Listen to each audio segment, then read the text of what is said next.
first thing we want to talk about is rejecting God. And I think we've already touched on this. We touched on this last week, that when we're self-reliant, we're really rejecting God. Like, it means we've failed to be God-reliant. And how do we get to the place of becoming self-reliant? It's because some traumatic event happened in our life that convinced us that, God was not looking out for us in the first place. Because if God was looking out for me, it would have been hard for this to happen. If he was protecting me, then this would not have happened.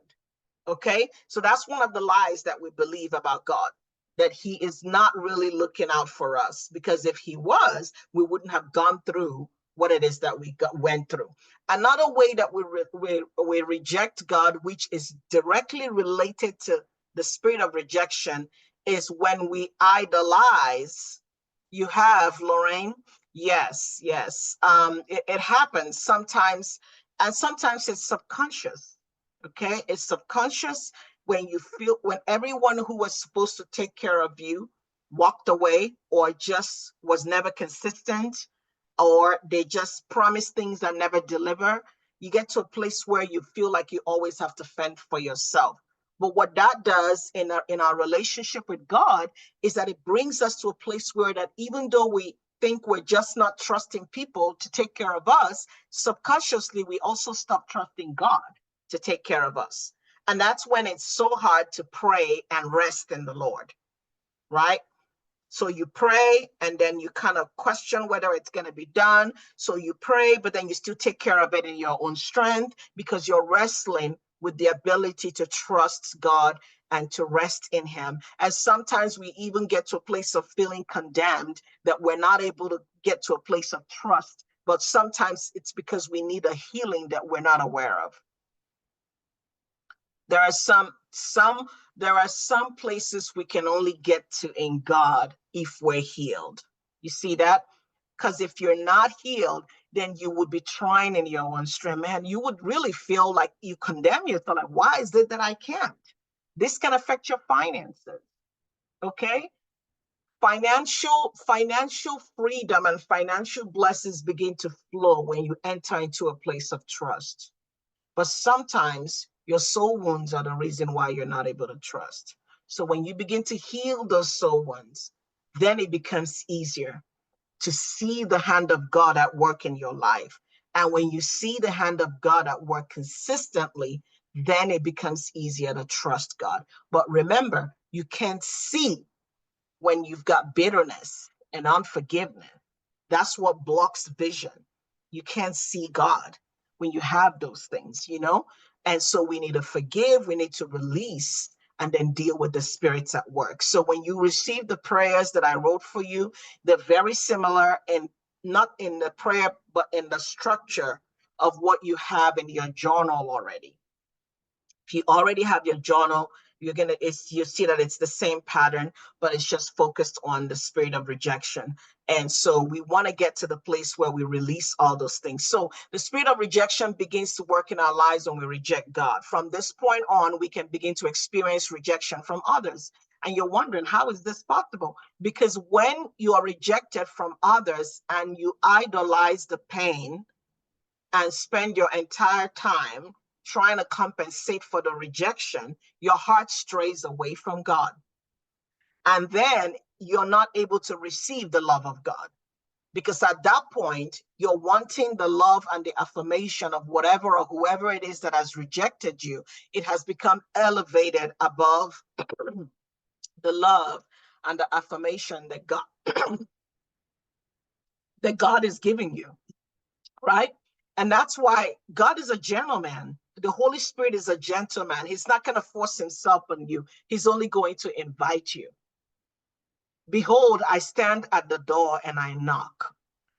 That's what the Bible says. God is knocking on the door of your heart, asking, can I come in? Can I come in? But sometimes we're not letting him come in because we're so busy chasing after the one that rejected us. We're so busy after the one that rejected us that we don't realize we're rejecting God. And since help can only come from God, guess what? The rejection of God then leads to like other series of rejection. So rejection can lead to insecurities. We've already talked about that. Envy, jealousy, manipulation, roots of bitterness. We talked about all of these things already. So when we're rejected by people, we're focused on how that feels and how we've been treated.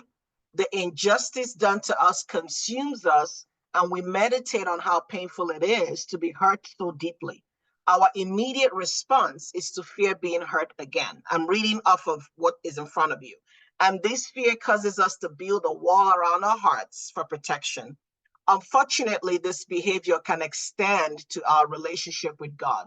We can begin to reject God by building a wall around our own hearts and by shutting his voice out of our lives. The minute we believe the lies of Satan, we begin to shut God out. That's the truth. So that's why when a person has rejected you, or when they've said all those things, like Maria was talking about how, if somebody was to say all these things to her, she would go, you know what? I'm going to let it go so that I don't leave any doors open. Well, you're going to do something with that though. And I'm sure you already knew that, Maria. What you're going to do with it is you're going to give it to God. And what you're doing in giving it to God is saying, I choose the love of God over this particular person, the lies that they have spewed out of their mouth. I choose the acceptance of God. That's the right word. I choose the acceptance of God. I choose the affirmation of God in place of whatever it is that they have denied me, right? So when you don't believe those lies, but instead you run to the Lord, then you're not rejecting God. When you take your wounds of rejection to God, you're not rejecting him. But the key here is that rejecting God in this way that we're talking about opens the door for more rejection. Any questions? I have a feeling it's not clear for someone. Anyone that needs clarity on what I'm talking about. And I think I already talked about how we may blame him for not correcting us. And then I put up here a prayer from, Chris Hayward, but you already have a prayer book that is more comprehensive. So we're going to get to do that in the prayer book. So then let's talk about self-rejection. Any questions? Let me see if we have any. I'm looking for the comments. Okay, no comments. All right. So that was rejecting God. And sometimes it's hard for us to grasp that because it's like, how does people mistreating me, cause me to reject God? But God says that he's near to the brokenhearted. That's what the word of God says, that God is near to the brokenhearted. That means that God is on standby waiting to heal your broken heart, waiting to deal with the wounds of rejection. But he has to give you the invitation and you have to accept the invitation. But when we choose to look for other ways to heal, and then we reject his offer and we reject his love. So now self-rejection is another way that we respond to rejection. Self-rejection happens when we've been through so much rejection that we actually believe that we're the problem.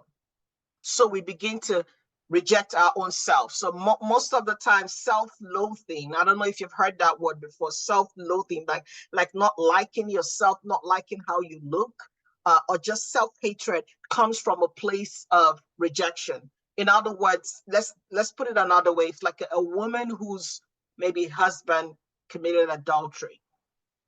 And it's so painful to think that the man that you entered into a covenant with would go be with another woman. Now, this man has sinned against you. First of all, he has sinned against God. Let's begin there. He defiled the covenant bed in your marriage. Then he sinned against you by betraying you in that way. But guess what? After a while, the first thought that comes to the woman's mind is, it must be because I'm not beautiful. It must be because I stopped keeping myself up after I had the baby. It must be because I'm no longer sexy for him, or I haven't been taking care of myself, or I gained weight. What has that got to do with it? The man messed up. You see what I'm saying? But it's hard not to think that way, because rejection would always lead to a self-rejection. It's really going to make you believe that everything that happened to you was because you were the problem in some way. And so you begin to hate your own self. And self-hatred is like a self-fulfilled prophecy. That's what that is like. If you hate your body would respond to your hatred. That's why one of the ways to heal is to love yourself.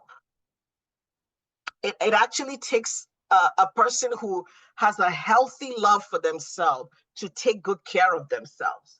One of the ways that we self-reject is by abandoning our self-care and abandoning our health routines, you know?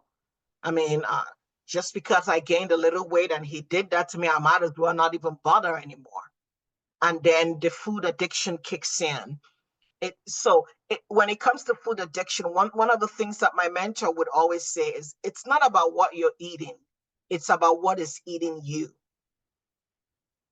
You see that? Something is eating you in the soul that causes you to want to eat. And so if you don't get to the root of that thing, losing weight is a battle, because it's really not about the food. It's about the pain that led to the addiction to the food, right?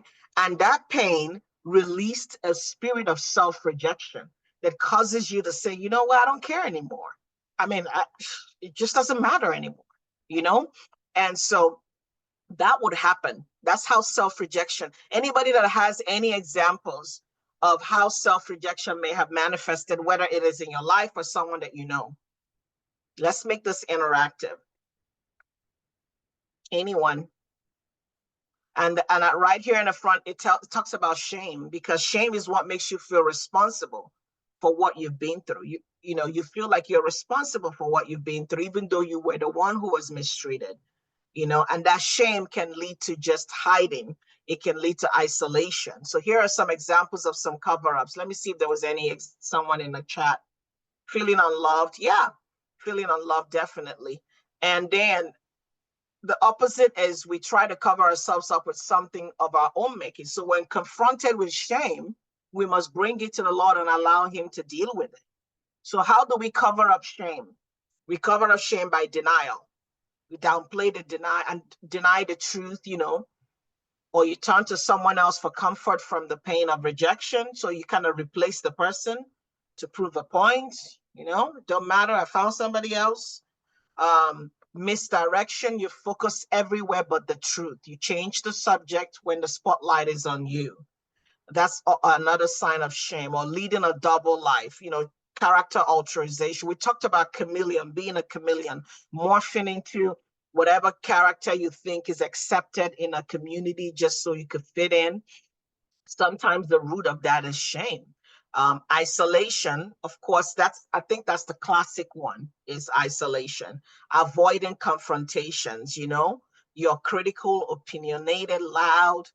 All of that is a way of covering up shame. Perfectionism is a big one, because if you feel like you're not perfect and if you feel like you're flawed, then you're going to want to do everything perfectly well. And there is a difference between operating in a spirit of excellence and being a perfectionist. They're two different things. Perfectionism is actually rooted in pride. And, you know, the interesting thing is that rejection and pride work together. And so sometimes we're fighting the spirit of pride, and it's not always, there are actually two kinds of pride. And we're going to talk about pride in a few minutes, but there are two kinds of pride. There's a pride that comes from arrogance, haughtiness, you know, I'm all that and you're beneath me. But there is another kind of pride that comes from the pain of rejection. So in this other kind of pride, we're not prideful because we intentionally want to put people down. We're prideful because we're screaming as loud as we can with our attitude, accept me, affirm me, right? So I'm going to do anything in my power to prove to you that I'm good enough for you to accept me and good enough for you to affirm me. But the slippery slope there is that in an effort to do that, we slip into pride, because God will always humble the pride and do what? Exalt the humble, right? And so humility is to humble yourself and allow yourself to be unseen, basically, but not from a place of allowing yourself to be mistreated, but from a place of knowing that God sees me. You see that? So we're going to talk about that more, how pride partners. There are many things that partner with rejection, and we're going to be talking about that. So perfectionism, compulsively clean, desperate for affection, pick me, anger and rage. All of those things are signs of shame, and they're also signs of rejection. Okay. The extreme results of self-rejection is, sense of failure, having a sense of failure, or eating disorders, and then depression. And unfortunately, it ends in suicide sometimes, but all of this started with rejection. When you look at when you hear stories of people who struggle in this area, you would always hear a story of rejection, and how that rejection was handled is how they got to this place. All right. So we might actually pray some of these prayers together at the end today. So, but let's kind of try to see if we can cover up the materials. Fear of rejection. So we've talked about self-rejection, rejecting God. Let's talk about fear of rejection, which I believe I've already touched on. But when you have experienced rejection, you would do anything to make sure that you don't experience that again. So that's what the fear of rejection does to you. You don't want to experience it again. So what you're now doing is you're protecting yourself from rejection. But in protecting yourself, you rob God of being your protector. You rob God of being your defender. So again, it gets back to that rejecting God, because God is supposed to be your protector. God is supposed to be your defender. But when you have to protect yourself, then you're rejecting the protection of God, right? So you do everything to make sure you experience that again. Fear of rejection will cause you to hide in isolation, to disguise ourselves, and even become people pleasers in hopes that they will not be rejected. But God is ready to heal those deep wounds. And I gave you some scriptures which are already in your journals. That all of these scriptures are in the book and are also in your journal, so I know you're familiar with them.